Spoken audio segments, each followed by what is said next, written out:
Hello medicos, welcome to Robisco medical library. देखिए, आज के लेक्चर में जो टॉपिक अपन पढ़ने वाले हैं वो सिर्फ पैथोलॉजी का ही नहीं बल्कि माइक्रोबायोलॉजी का, फार्माकोलॉजी का, पीएसएम का, मेडिसिन का, ओवरऑल एमबीबीएस का सबसे इम्पॉर्टेंट टॉपिक्स में से एक है और वो टॉपिक है ट्यूबरक्लोसिस का।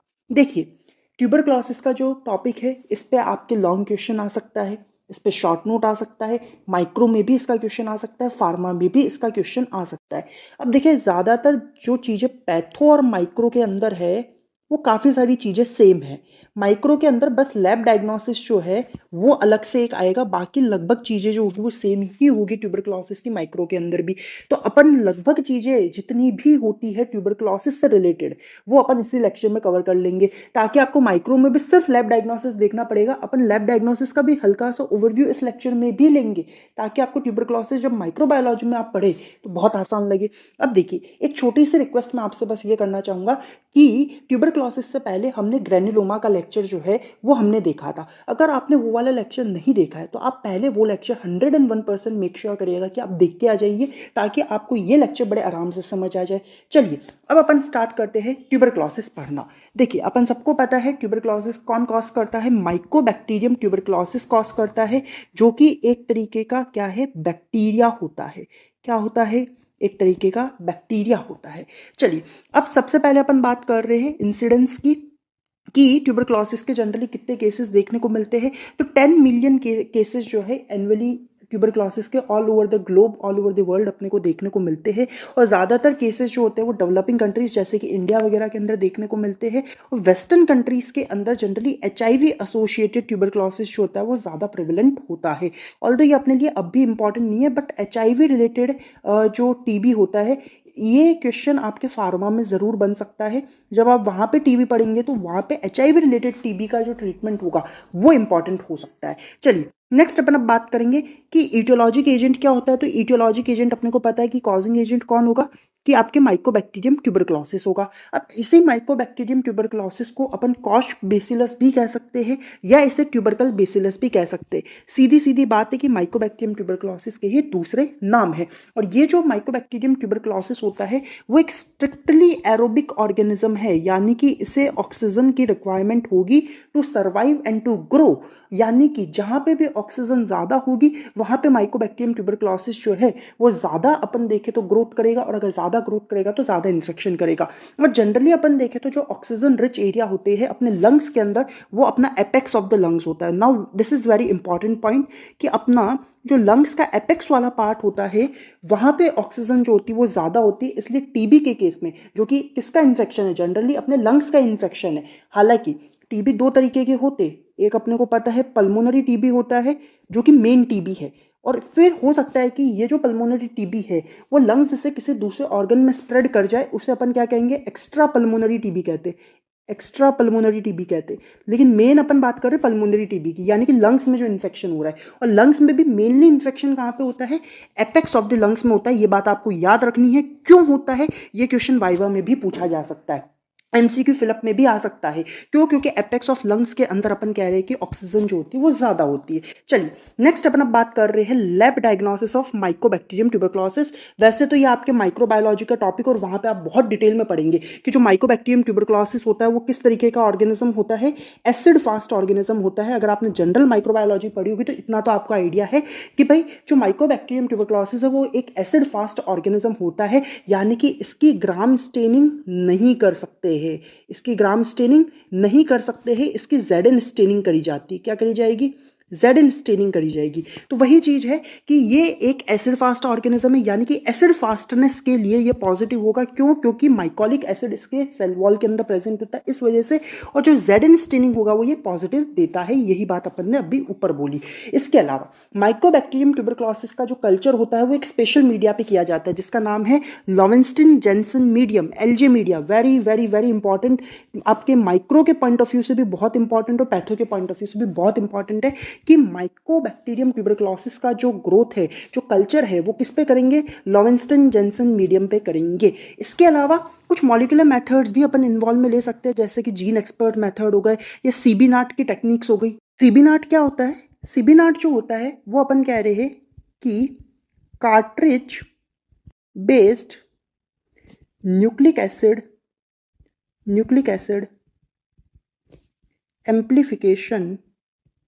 एम्प्लीफिकेशन टेस्ट होता है, और ये जनरली अपन देखें तो यूज में लिया जाता है टीबी के डायग्नोसिस के अंदर। ये फुल फॉर्म में आप याद रखिएगा कि सीबीनाट की फुल फॉर्म है cartridge based nucleic acid amplification test. ये आपको लैब डायग्नोसिस में 3 पॉइंट पैथो के पॉइंट ऑफ व्यू से याद रखने हैं, माइक्रो में आप बहुत डिटेल में पढ़ेंगे। अब अपन बात कर रहे हैं कि टीबी का जो इन्फेक्शन हो रहा है या जो मोड ऑफ ट्रांसमिशन है वो क्या क्या हो सकता है। तो देखिए, एक तो इनहेलेशन हो सकता है कि भाई किसी पर्सन को टीबी है और उसने अपन देखे तो स्नीज करा, और अगर उसने स्नीज करा तो उसने एरोजोल्स जो है, उसके एरोजोल्स जो है उसके अंदर टीबी है यानी कि माइकोबैक्टीरियम ट्यूबरक्लोसिस है, और उसी को आपने इनहेल कर लिया तो उससे हो सकता है। या फिर इंजेस्ट आपने कर लिया माइकोबैक्टीरियम ट्यूबरक्लोसिस को कोई कंटामिनेटेड फूड या वाटर की वजह से, या माइकोबैक्टीरियम ट्यूबरक्लोसिस का इनोक्यूलेशन हो गया यानी कि आपके स्किन या फिर जो म्यूकस मेम्ब्रेन होती है उससे माइकोबैक्टीरियम ट्यूबरक्लोसिस आपकी बॉडी के अंदर एंटर कर गया तो इनोक्यूलेशन अपन कहेंगे। इसके अलावा ट्रांसप्लेसेंटल रूट भी हो सकता है, मतलब कि कोई इन्फेक्टेड मदर है जिसे क्या हो रखा है, टीबी हो रखा है, और मदर से अपन कह रहे हैं कि डेवलपिंग फीटस के अंदर अगर माइकोबैक्टीरियम ट्यूबरक्लोसिस चल जाए तो वो क्या है, ट्रांसप्लेसेंटल रूट है। तो आप याद कैसे रखेंगे, देखिए मैक्स वाले जाते हैं आईआईटी और उनका एक और कॉलेज होता है क्या, ट्रिपल आईआईटी। वही चीज है कि आपको ट्रिपल आईआईटी से आप याद रखेंगे mode of transmission of tuberculosis, inhalation, इसके अलावा injection, inoculation and transplacental route. ये तो मोड ऑफ ट्रांसमिशन हुआ कि बॉडी में एंटर कैसे कर रहे।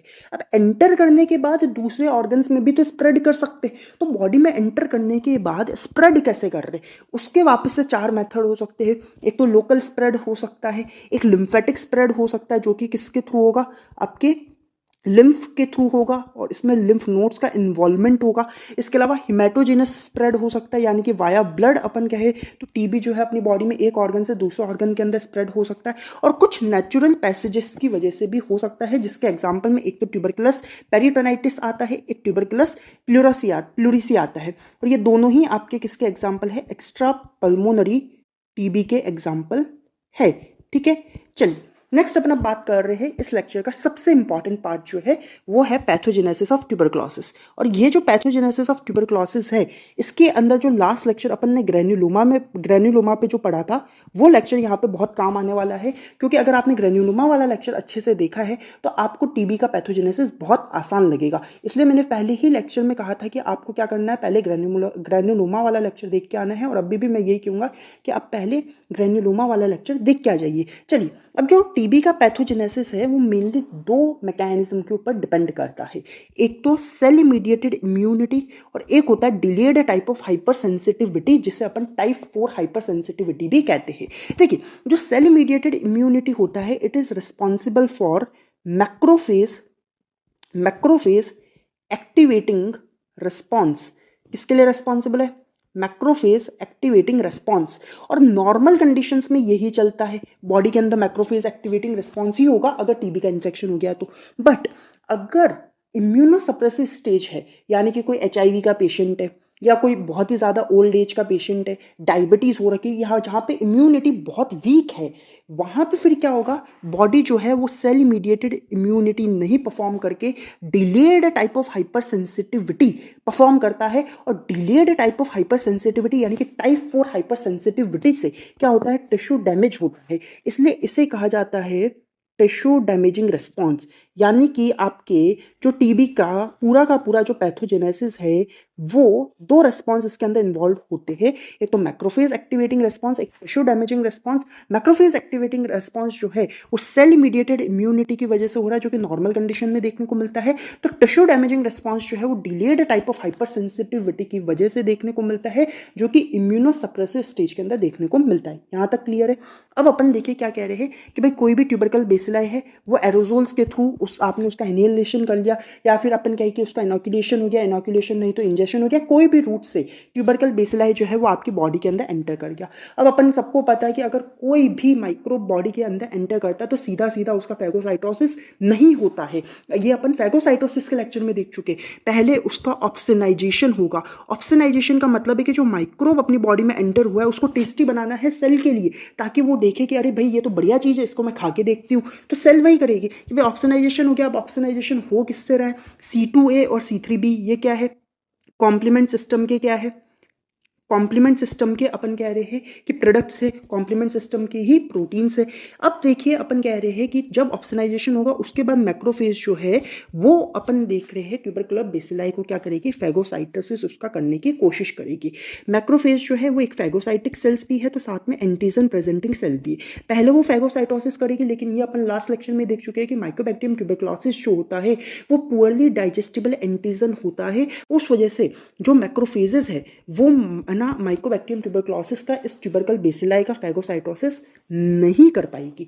अब क्या है, ये एंटीजन प्रेजेंटिंग सेल है, खुद नहीं कर पाएगी तो बड़े भाई साहब के पास ले जाएगी, एंटीजन को प्रेजेंट करेगी किसके आगे, टी सेल के आगे। और यहाँ पे कौन सी टी सेल के आगे, टी हेल्पर सेल के आगे एंटीजन को प्रेजेंट करेगी। अब टी हेल्पर सेल में भी मैं पहले ही आपको बता देता हूँ मेन रोल जो है वो टी हेल्पर 1 का ही होगा, टी हेल्पर 2 का एज सच रोल होता नहीं है। क्यों नहीं होता वो अभी अपन समझते हैं कि टी हेल्पर सेल को क्या कर दिया, एक्टिवेट कर दिया। टी हेल्पर 1 सेल जिसे अपन क्या कहते हैं CD4+ टी सेल्स भी कहते हैं, और टी हेल्पर 2 सेल जिसे अपन CD8+ टी सेल्स भी कहते हैं। देखिए टी हेल्पर 1 जब एक्टिवेट होगी या टी हेल्पर 1 के सामने जब भी एंटीजन लाया जाएगा तो ये रिलीज करेगी इंटरल्यूकिन 12 एंड इंटरफेरोन गामा, और जो टी हेल्पर 2 है वो रिलीज करेगी इंटरल्यूकिन 4 एंड इंटरल्यूकिन 5।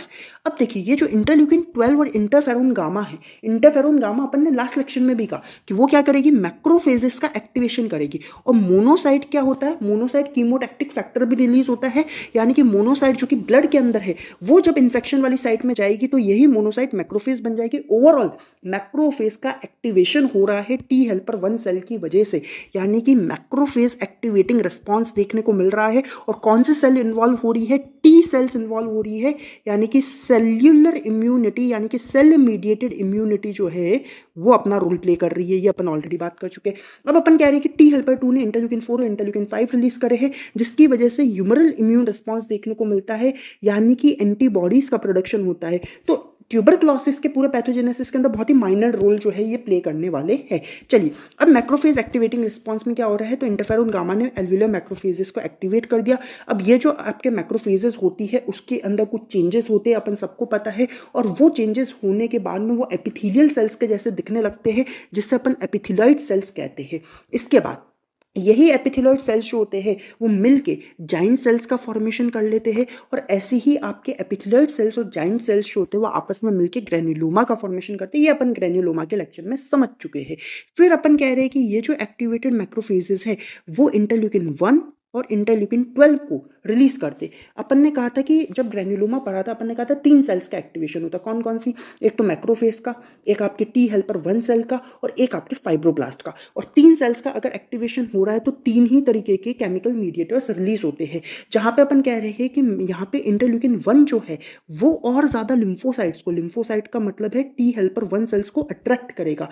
फिर आएगा इंटरल्यूकिन 2, इंटरल्यूकिन 2 जो है वो इन टी हेल्पर 1 सेल्स का प्रोलिफरेशन करवाएगा, यानी कि इनके नंबर बढ़ेंगे। और ये सारी चीजें जब चलेगी कि भाई एपिथेलॉइड सेल्स प्रेजेंट है, जाइंट सेल्स प्रेजेंट है जो कि सेंटर में प्रेजेंट है, और सराउंडिंग में क्या प्रेजेंट होगी, लिम्फोसाइट्स यानी कि टी हेल्पर सेल्स, और साथ में अपने को पता है क्या होगी, फाइब्रोब्लास्ट सेल्स भी प्रेजेंट होगी। और ये सारी जो चीजें है वो मिलके हार्ड ट्यूबरकल फॉर्मेशन करेगी। ठीक है, क्या करेगी, हार्ड ट्यूबरकल का फॉर्मेशन करेगी। अब बाद में क्या होगा कि ये जो सेंटर वाला जोन है वहां पे कैसियस नेक्रोसिस हो जाता है। अपन सबको पता है ट्यूबरकुलोसिस के अंदर क्या कौन सा नेक्रोसिस होता है, कैसियस नेक्रोसिस होता है। और कैसियस नेक्रोसिस की वजह से कैसा अपीयरेंस देखने को मिलता है, चीजी अपीयरेंस देखने को मिलता है। और जिस वजह से जिस सेंटर में पहले हार्ड ट्यूबरकल का फॉर्मेशन हुआ था, अब कैसियस नेक्रोसिस होने की वजह से सॉफ्ट ट्यूबरकल का फॉर्मेशन हो जाता है। ठीक है, अब सॉफ्ट ट्यूबरकल का फॉर्मेशन हुआ क्यों, क्योंकि कैसियस नेक्रोसिस के बाद में आपके ऑक्सीजन और जो पीएच होती है उस वाले रीजन के अंदर, सेंटर जोन के अंदर, वो आपके कम हो जाती है, जिसकी वजह से आपके जो ट्यूबरकल बेसिलाई है यानी कि जो माइकोबैक्टीरियम ट्यूबरकुलोसिस है, जिसे ज्यादा ऑक्सीजन की रिक्वायरमेंट थी टू ग्रो, क्योंकि स्ट्रिक्टली एरोबिक ऑर्गेनिज्म है, लेकिन ऑक्सीजन अगर कम हो गई है तो उसकी ग्रोथ इनहिबिट हो जाती है, उसकी ग्रोथ कम हो जाती है, जिसकी वजह से कैसियस नेक्रोसिस की वजह से जो कैसियस नेक्रोसिस था उसके बाद में अपन देखें तो सॉफ्ट ट्यूबरकल फॉर्मेशन अपने को देखने को मिलता है। और ये जब होता है तो इस दौरान आपका जो बेसिलाई होता है वो डॉर्मेंट स्टेज के अंदर चल जाता है। मतलब ये अपन ने बात करी प्राइमरी ट्यूबरकुलोसिस की, कि कैसियस नेक्रोसिस होगा और जो टीबी वाला जो ऑर्गेनिज्म है, जो माइकोबैक्टीरियम ट्यूबरकुलोसिस है, वो डॉर्मेंट स्टेज के अंदर एक इनएक्टिव स्टेज के अंदर चला गया है। ये समझ आ रहा है। अब देखो क्या होगा कि अगर वापस से किसी भी रीज़न से ये डॉर्मेंट स्टेज के बाहर आ जाए और वापस से टीबी कॉज कर दे, तो अब अपन उसे क्या कहेंगे? सेकेंडरी टीबी कहेंगे। मतलब पहले ही इन्फेक्शन हो रखा था, अब वापस से क्या हो गया? डॉर्मेंट स्टेज के बाहर लाया गया। This is called as the secondary TB.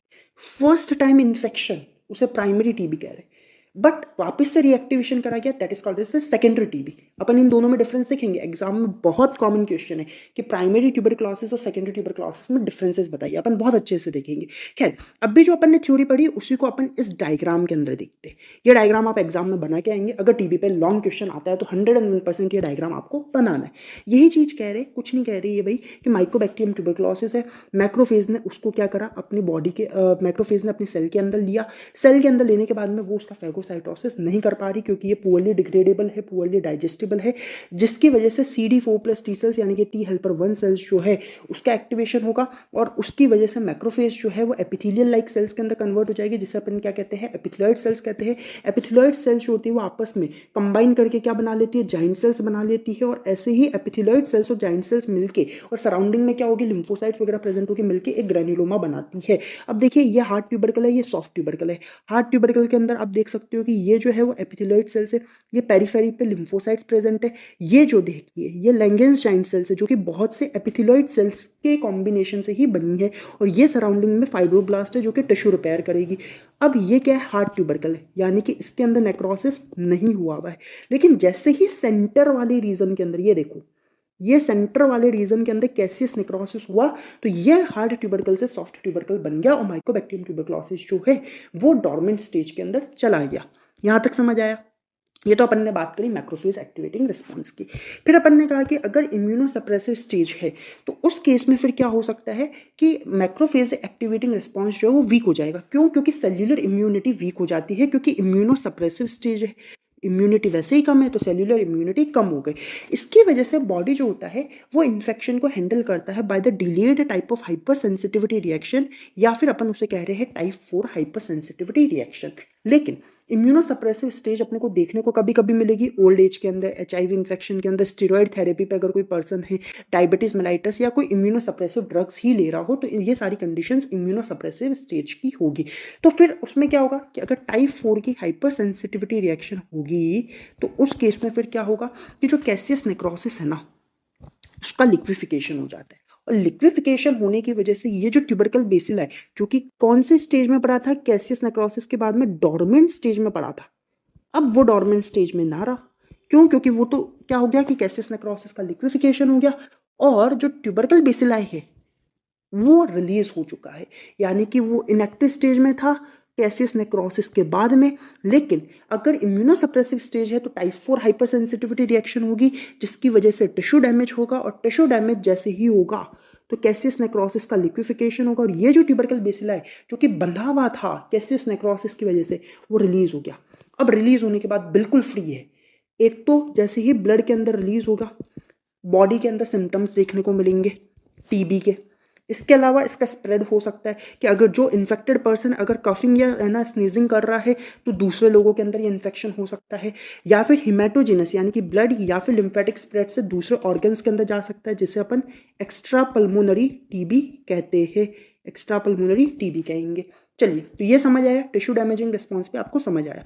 अब अपन बात कर रहे हैं कि अपने को पता कैसे चलेगा कि पल्मोनरी टीबी है कि एक्स्ट्रा पल्मोनरी टीबी है। तो कुछ आपको फीचर्स पता होने चाहिए, क्लिनिकल फीचर्स की अपन बात कर लेते हैं। देखिए, जब भी आपको ऐसा कह दे कि भाई कोई पर्सन है, कोई पेशेंट आपके पास आया गया है जिसको बहुत टाइम से फीवर है, प्रोडक्टिव कफ है, इसके अलावा आपके इवनिंग के अंदर जो बॉडी टेम्परेचर वो इंक्रीज कर जाता है, राइज कर जाता है, कंटिन्यूस वेट लॉस हो रहा है और प्लूराइटिक चेस्ट पेन है, ये सारे के सारे फीचर्स आपके टीबी के फीचर्स होते हैं। आपको तुरंत पहचानना है कि भाई इस पेशेंट को क्या है, टीबी है, अगर ये सारे फीचर्स है तो।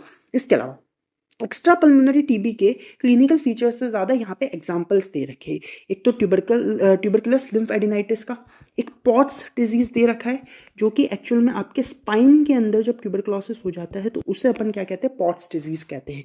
इसके अलावा अपन कह रहे हैं कि ट्यूबरकुलर पेरिटोनाइटिस और इसके अलावा ट्यूबरकुलर पेरिकार्डियाइटिस। ये समझ आया? चलिए, अब देखिए, ये डायग्राम जो यहाँ पे दे रखा है, इसी डायग्राम को मैंने ऊपर बताया था ताकि आपको थ्योरी और डायग्राम दोनों साथ में समझ आ जाए। चलिए, नेक्स्ट अपन अब बात कर रहे हैं कि भाई ग्रैन्युलोमा बना। अब ग्रेन्युलोमा का फेट क्या हो सकता है कि भाई बन तो गया, उसके बाद क्या होगा, तो उसके बाद ये होगा कि भाई एक तो पॉसिबिलिटी है कि वो जो कैसियस मटेरियल है उसका लिक्विफिकेशन हो जाए और वो जो उसके अंदर कंटेंट्स थे वो रिलीज कर दिए जाए, और इस कंडीशन को अपन क्या कहते हैं, कोल्ड एब्सेस कहते हैं, कि लिक्विफिकेशन हो गया कैसियस मटेरियल का, ठीक है, और सराउंडिंग टिश्यू के अंदर उसको रिलीज कर दिया गया। दूसरा है कि भाई आपके कुछ टिश्यूज जैसे कि बोन्स, जो जॉइंट्स या फिर अपन कह रहे हैं कि लिम्फ नोड्स वगैरह जो होते हैं, ऐसे टिश्यूज के अंदर साइनसिस का फॉर्मेशन हो जाए। ये दूसरा अपन कह रहे हैं फेट हो सकता है ग्रेन्युलोमा का। तीसरा फेट हो सकता है कि बहुत से ग्रेन्युलोमा, देखो ग्रेन्युलोमा किससे बना है, एपिथेलियल सेल्स, एपिथेलियल सेल्स ने मिलकर जाइंट सेल बना दिए, कई सारे एपिथेलियल सेल्स है, कई सारे जाइंट सेल्स है, और ये मिलकर ग्रेन्युलोमा बना रहे। अब ऐसे ही आसपास का कोई ग्रेन्युलोमा आ गया, ग्रेन्युलोमा आ गया, ग्रेन्युलोमा आ गया, है ना, ग्रेन्युलोमा आ गया, ऐसे ग्रेन्युलोमास आपस में भी मिल सकते हैं और मिल के ये जो पूरा का पूरा लीजन था इसको बढ़ा सकते हैं। और जब ये ऐसा बढ़ता जाएगा तो इस कंडीशन को फाइब्रोकैसियस ट्यूबरक्लोसिस कहा जाता है। फाइब्रोकैसियस ट्यूबरक्लोसिस कहते हैं जब ग्रेन्युलोमास आपस में मिलके लीजन को स्प्रेड करते हैं, लीजन को बड़ा बना देते हैं। चलिए, चौथा फेट हो सकता है कि ये जो ग्रेन्युलोमा बना है उसमें क्या हो जाए, आपके कैल्शियम सॉल्ट का डिपोजिशन हो जाए। अब याद करो कैल्सिफिकेशन, अपन ने दो तरीके के कैल्सिफिकेशन पढ़े थे, एक डिस्ट्रॉफिक कैल्सिफिकेशन, एक मेटास्टैटिक कैल्सिफिकेशन। डिस्ट्रॉफिक कैल्सिफिकेशन में डी आता है, तो अपन ने कहा था कि टिश्यू क्या होगा, डेड या फिर डीजनरेटेड टिश्यू होगा, यानी कि आपके जो टिश्यू है वो एबनॉर्मल है, कैल्शियम के लेवल नॉर्मल होंगे, यानी कि डेड और डीजनरेटेड टिश्यू के अंदर कैल्शियम सॉल्ट्स का डिपोजिशन अगर हो रहा है तो वो डिस्ट्रॉफिक कैल्सिफिकेशन होगा। अब भी अपन क्या कह रहे हैं कि कैल्शियम सॉल्ट का डिपोजिशन हो रहा है आपके ग्रेन्युलोमा के अंदर, ठीक है, और वो जो ग्रेन्युलोमा है मतलब क्या है, वो एक डेड या डीजनरेटेड टिश्यू को ही रिप्रेजेंट कर रहा है, एक इन्फेक्टेड टिश्यू की वजह से ही तो बना है वो, यानी कि अगर यहाँ पे कैल्शियम सॉल्ट का डिपोजिशन होगा तो डिस्ट्रॉफिक कैल्सिफिकेशन देखने को मिलेगा। ये बहुत इंपॉर्टेंट चीज़ है कि टीबी के अंदर जो कैल्सिफिकेशन देखने को मिलता है वो कौन सा कैल्सिफिकेशन हो सकता है, तो अपन कहेंगे डिस्ट्रॉफिक कैल्सिफिकेशन। समझ आई बात। चलिए, फेट ऑफ ग्रेन्युलोमा के बाद में अपन बात कर रहे हैं टाइप्स ऑफ ट्यूबरक्लोसिस की। एग्जाम के अंदर कई दफ़ा ये क्वेश्चन आता है कि आप प्राइमरी और सेकेंडरी ट्यूबरक्लोसिस में डिफरेंस बताइए। दो तरीके के टीबी होते हैं on the basis of we can say the type of tissue response and age. दो फैक्टर्स के बिहाफ पे दो तरीके के टीबी है, एक प्राइमरी ट्यूबरक्लोसिस, एक सेकेंडरी ट्यूबरक्लोसिस। देखिए, सीधी सीधी बात है कि प्राइमरी ट्यूबरक्लोसिस जनरली बच्चों के अंदर देखने को मिलता है, क्योंकि जो फर्स्ट टाइम इन्फेक्शन होगा वो बच्चों के अंदर ही होगा, और ये आपको बच्चों के अंदर देखने को मिलेगा, फर्स्ट टाइम इन्फेक्शन है। लेकिन जो सेकेंडरी ट्यूबरक्लोसिस है वो बच्चों के अंदर भी देखने को मिल सकता है, तो एडल्ट्स के अंदर भी देखने को मिल सकता है। प्राइमरी ट्यूबरक्लोसिस जो होता है वो स्पेसिफिकली आपके लंग्स के अंदर होता है, लेकिन जो सेकेंडरी ट्यूबरक्लोसिस होता है वो लंग्स के अंदर भी होता है, तो एक्स्ट्रा पल्मोनरी कंडीशन भी देखने को मिलेगी कि भाई लिम्फ नोड्स में चला गया है, बाकी ऑर्गन्स में चला गया, जैसे कि लीवर, स्प्लीन, इंटेस्टाइन वगैरह वगैरह। इसके अलावा अब आती है मेन बात कि जो लीजन देखने को मिलता है वो प्राइमरी ट्यूबरक्लोसिस और सेकेंडरी ट्यूबरक्लोसिस में कौन सा देखने को मिलता है। ये इतनी थ्योरी एक बार आप मत देखो, मैं आपको जो चीज़ बताना चाह रहा हूँ वो ये है कि देखिए प्राइमरी ट्यूबरक्लोसिस में जो लीजन देखने को मिलता है उसे गॉन फोकस कहते हैं, और ये एक तरीके का पेरेन्काइमल लीजन होता है। और वहीं जो सेकेंडरी ट्यूबरक्लोसिस होता है इसके अंदर जो लीजन देखने को मिलता है इसका नाम एस्मांस फोकस होता है। अब ये जो एस्मांस फोकस है ये बुक में नहीं दे रखा है, लेकिन आप याद रख लीजिएगा, और इसी एस्मांस फोकस को साइमन फोकस कहा जाता है। अब ये चीज़ बुक में दे रखी है जो आपको याद रखनी है कि सेकेंडरी ट्यूबरक्लोसिस के अंदर जो लीजन है उसका नाम क्या है, साइमन फोकस है, और जो या साइमन कह लो, सीमन फोकस, जो भी आपके हो, साइमन फोकस इसका नाम है। इसके अलावा जो प्राइमरी ट्यूबरक्लोसिस है उसमें लीजन का नाम क्या है, गॉन फोकस है। समझ आए, ये क्या है, लीजन का नाम है। और ऐसे ही आपके लीजन जो होता है जब उसमें लिम्फेटिक्स ऐड हो जाते हैं, मतलब लीजन है, ये एक लीजन है सपोज, इसके सराउंडिंग के लिम्फेटिक्स और बाकी के जो लिम्फ नोड्स वगैरह इन्वॉल्व हो जाते हैं, ये पूरा मिलके एक कॉम्प्लेक्स बनाते हैं। तो जो प्राइमरी ट्यूबरक्लोसिस है उसमें जो आपके कॉम्प्लेक्स बनता है वो है गॉन कॉम्प्लेक्स, या फिर इसे ही अपन क्या कहते हैं, प्राइमरी कॉम्प्लेक्स भी इसे कहा जाता है। और इसके अंदर क्या क्या आएगा, एक तो गॉन फोकस यानी कि क्या आ गया, लीजन आ गया, इसके अलावा लिम्फेटिक्स आएंगे, और साथ में गॉन फोकस के पास में मतलब जो लंग्स के पास वाले जो लिम्फ नोड्स होंगे वो आएंगे, क्योंकि लंग्स के अंदर हो रहा है प्राइमरी टीबी, तो लंग्स के पास वाले जो लिम्फ नोड्स है वो हिलार लिम्फ नोड्स है। वेरी इंपॉर्टेंट कि जो आपके प्राइमरी ट्यूबरक्लोसिस होता है उसमें कौन सा लिम्फ नोड इन्वॉल्व होता है, एमसीक्यू बन सकता है, फिलअप बन सकता है, वाइवा में पूछा जा सकता है, तो अपन कहेंगे हिलार लिम्फ नोड। वहीं अगर अपन बात करें सेकेंडरी ट्यूबरक्लोसिस के अंदर कोई भी कॉम्प्लेक्स फॉर्मेशन नहीं होता है। सेकेंडरी जो ट्यूबरक्लोसिस है उसमें लीजन बनता है? बिल्कुल बनता है। नाम क्या है? साइमन फोकस है या फिर एस्मांस फोकस है। क्या कॉम्प्लेक्स बनता है? नहीं बनता है। क्या प्राइमरी ट्यूबरक्लोसिस में लीजन बनता है? बिल्कुल बनता है। नाम क्या है? आप कहेंगे गॉन फोकस। और वहीं कॉम्प्लेक्स बनता है? बिल्कुल बनता है। नाम क्या है? गॉन कॉम्प्लेक्स या फिर अपन कहेंगे प्राइमरी कॉम्प्लेक्स। समझ आई चीज? चलो, अब प्राइमरी ट्यूबरक्लोसिस के अंदर आपके फेट क्या हो सकता है? तो या तो हीलिंग हो जाए फाइब्रोसिस से, या कैल्सिफिकेशन हो जाएगी जो कि क्या होगा? डिस्ट्रॉफिक कैल्सिफिकेशन होगा, या फिर आपके वापस से अगर इम्यूनिटी कम हो रखी है तो वापस से इसका रिएक्टिवेशन हो सकता है। तो सेकेंडरी ट्यूबरक्लोसिस के केस में क्या क्या फेट हो सकता है? कंसोलिडेशन हो सकता है, पेरेन्काइमल नोड्यूल्स देखने को मिल सकते हैं, अमाइलोइडोसिस देखने को मिल सकता है। इसके अलावा आपके जो हील्ड लीजन हैं, इम्पेयर्ड इम्यूनिटी या एड्स वाली कंडीशन के अंदर कि भाई लीजन था, ठीक हो गया, लेकिन वापस उसका रिएक्टिवेशन हो जाए, ये सारी पॉसिबिलिटीज है। एज सच इंपॉर्टेंट पॉइंट नहीं है।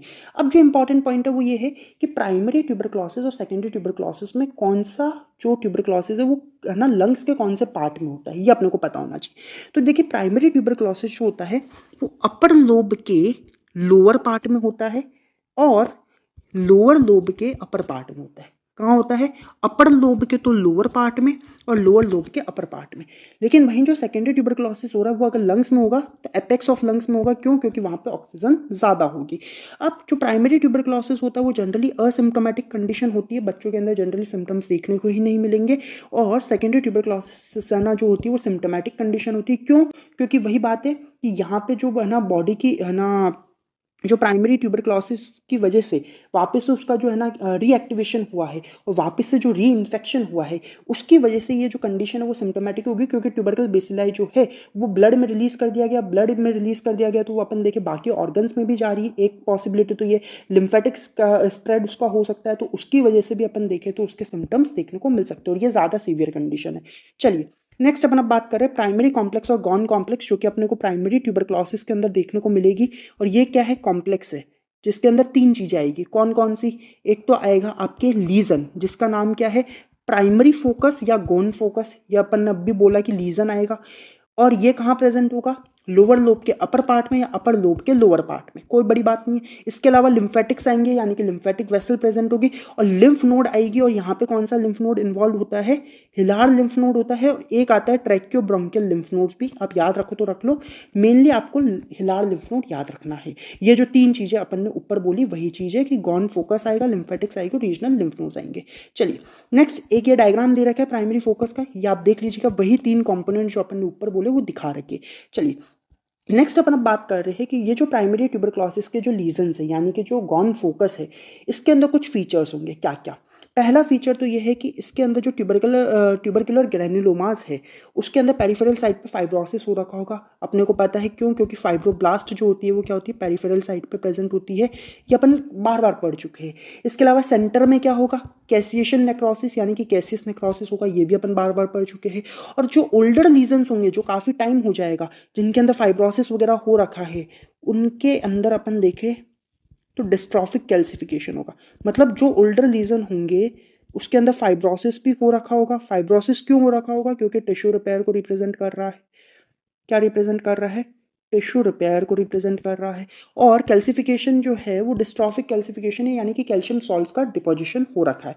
यही चीज़ है। अब प्राइमरी कॉम्प्लेक्स के पॉसिबल अपन देखें कि कॉन्सिक्वेंसेस क्या हो सकते हैं। तो या तो हीलिंग हो जाए, बिल्कुल टिश्यू रिपेयर हो जाए, या फिर प्रोग्रेशन हो जाए कि इन्फेक्शन जो है और ज़्यादा बढ़ जाए, या मिलियरी स्प्रेड हो जाए, मतलब लंग्स से दूसरे ऑर्गन्स तक अपन देखें तो उसका स्प्रेड हो जाए, तो वो अपन कह रहे हैं मिलियरी स्प्रेड हो गया। दूसरे अपन कह रहे हैं किसी भी अपन ऑर्गन के अंदर अगर इसका स्प्रेड हो रहा है तो। इसके अलावा वो पहले तो आपके लेटेंट स्टेज में चला जाए, डॉर्मेंट स्टेज में चला जाए और बाद में उसका रीएक्टिवेशन हो जाए। तो चार पॉसिबिलिटी हो सकती है, या तो ठीक हो जा, या तो बढ़ जा, या दूसरे को बिगाड़ दे, या भाई थोड़ी देर शांत बैठ वापस से मस्ती करने लग जा। ये चार पॉसिबिलिटी है। चलिए, नेक्स्ट अपन अब बात कर रहे हैं ग्रेन्युलोमेटस लिम्फेडेनाइटिस। और ये आप एक डायग्राम देखिएगा और बहुत ही ज़्यादा इम्पॉर्टेंट डायग्राम ये है। क्यों? क्योंकि ये डायग्राम जो है वो आपके प्रैक्टिकल्स के अंदर ये स्लाइड रखी जाती है। इसके अलावा एग्ज़ाम के अंदर भी आपको ये स्लाइड बना सको तो बना देना, एक्स्ट्रा मार्क्स मिलेंगे। ठीक है, कुछ ऐसा नहीं बता रहे। लैंगेंस जाइंट सेल्स है टीबी के अंदर, बार बार बोल चुके हैं कि लैंगेंस जाइंट सेल्स अपने को लैंगेंस जाइंट सेल्स अपने को देखने को मिलेगी। इसके अलावा अपन कह रहे हैं कि आपको सेंटर के अंदर ये कैसियस नेक्रोसिस देखने को मिलेगा। इसके अलावा यहाँ पे आपको एपिथेलियल सेल्स का ग्रेन्युलोमा बना हुआ दिखेगा, जहाँ पे एपिथेलियल सेल्स होगी वो मिलकर जाइंट सेल्स बनाएगी और फिर ये सब मिलकर ग्रेन्युलोमा बनेंगे। ऐसा सच कोई बड़ी बात नहीं है, सेम चीज़ें हैं, बार बार आप देख चुके हैं। चलिए, अब ये तो अपन ने बात करी सारी प्राइमरी ट्यूबरक्लोसिस की। सेकेंडरी ट्यूबरक्लोसिस के बारे में वैसे अपन डिफरेंस के अंदर जो चीज़ें अपन ने पढ़ी वही बहुत है, बस इतना अपने को पता होना चाहिए कि सेकेंडरी ट्यूबरक्लोसिस किस वजह से हो सकता है। तो कुछ एंडोजीनस सोर्सेज यानी कि बॉडी के अंदर के सोर्सेज, जहाँ पे अपन कह रहे हैं प्राइमरी कॉम्प्लेक्स का ही रिएक्टिवेशन हो जाए। जो अभी अपन ने बोला कि प्राइमरी कॉम्प्लेक्स है वो पहले तो डॉर्मेंट स्टेज के अंदर जाए और बाद में उसका वापस से रिएक्टिवेशन हो जाए, उसकी वजह से सेकेंडरी टीबी हो सकता है। या फिर एक्सोजीनसली हो सकता है, बॉडी के बाहर से हो सकता है कि ट्यूबरकल बेसिलाई का फिर से इन्फेक्शन हो जाए। एक बार माइकोबैक्टीरियम टीबी जो है वो बॉडी के अंदर आया, इन्फेक्शन करा, ठीक है। अब दोबारा अगर अपन देखें किसी एडल्ट के अंदर, या एक बार किसी को इन्फेक्शन हो गया उसके बाद दोबारा अगर माइकोबैक्टीरियम ट्यूबरक्लोसिस का इन्फेक्शन हो रहा है, तो फिर जो टीबी होगा वो सेकेंडरी टीबी होगा, जो कि ज़्यादा सीवियर कंडीशन होती है। So guys, that was all about today's lecture. If you found this lecture useful and helpful, then do like, share and subscribe the channel। और आप ये लेक्चर 101% अच्छे से करिएगा। आप टेलीग्राम चैनल से नोट्स डाउनलोड करिएगा और ट्यूबरक्लोसिस को आप बहुत अच्छे से प्रिपेयर करके रखिएगा, क्योंकि बहुत इंपॉर्टेंट टॉपिक है। Okay guys, thank you for watching.